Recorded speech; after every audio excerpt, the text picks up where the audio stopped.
आरव एक फोटोग्राफर है जो अपनी टीम के साथ एक डॉक्यूमेंट्री शूट करने शिवगढ़ के घने जंगलों में जाता है। उसे पुरानी मूर्तियों, रहस्यमयी चट्टानों और मंदिरों की फोटोग्राफी में दिलचस्पी होती है। एक दिन वह जंगल के बीचों बीच एक झील के किनारे एक लड़की को देखता है। सफेद साड़ी, खुले बाल, गहरी आंखें। लड़की अचानक पानी में कूद जाती है और गायब हो जाती है। आरव घबरा जाता है, लेकिन फिर वह लड़की बार बार उसके सामने आने लगती है, कभी मंदिर में, कभी जंगल में। उसका नाम है नैना था।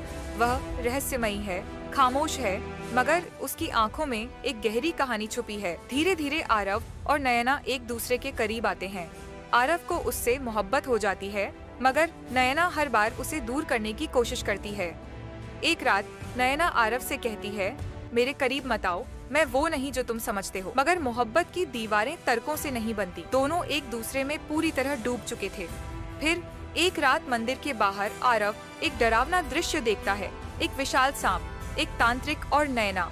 मगर नैना अब एक इच्छाधारी नागिन के रूप में थी। नैना आरव को सब सच बता देती है। मैं एक इच्छाधारी नागिन हूँ। 100 साल पहले मुझे और मेरे प्रेमी को इंसानों ने धोखा देकर मार डाला था और अब मैं लौट कर आई हूँ बदला लेने। वह बताती है कि आरव का चेहरा हूबहू उसके पिछले जन्म के प्रेमी वीर जैसा है, मगर वह अब भी नहीं जानती कि क्या आरव वही आत्मा है। आरव विश्वास नहीं कर पाता, मगर फिर वह देखता है कि तांत्रिक ब्रह्म राक्षस अब भी जिंदा है और नयना की शक्तियाँ छीनने की ताक में है। नयना का दिल इस मोहब्बत के आगे झुक जाता है। अब वह बदला छोड़कर आरव के साथ एक सामान्य जीवन चाहती है, मगर ब्रह्म राक्षस उन्हें छोड़ने को तैयार नहीं। आरव भी नयना को बचाने के लिए हर हद पार करने को तैयार हो जाता है। वह पुराने ग्रंथों और शास्त्रों को पढ़ता है, एक संत से दीक्षा लेता है और नयना की रक्षा के लिए स्वयं को तैयार करता है।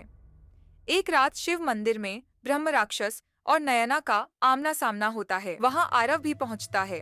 अंधेरे जंगल, गरजती बिजली और मंदिर की घंटियों के बीच आरव और ब्रह्म राक्षस की लड़ाई शुरू होती है। ब्रह्म राक्षस नयना को काले जादू से कैद कर लेता है। आरव शिव का त्रिशूल उठाता है और उसी पल उसकी आंखों में अतीत जाग उठता है। वह वीर की आत्मा था जो अब जाग गई थी। वह त्रिशूल से ब्रह्म राक्षस को चीर देता है, लेकिन खुद भी बुरी तरह घायल हो जाता है। नयना भागती हुई उसके पास आती है, उसे अपनी गोद में लेती है। अब तो मैं तुम्हें खोने नहीं दूंगी। अपने अश्रुओं से वह उसे जीवन दान देती है, क्योंकि इच्छाधारी नागिन के आंसू अमृत जैसे होते हैं। अब नयना ने अपनी शक्तियां छोड़ दी हैं। वह इंसान बन चुकी है। आरव और नयना एक नया जीवन शुरू करते हैं, एक ऐसा जीवन जो मोहब्बत, विश्वास और त्याग की मिसाल बन जाता है।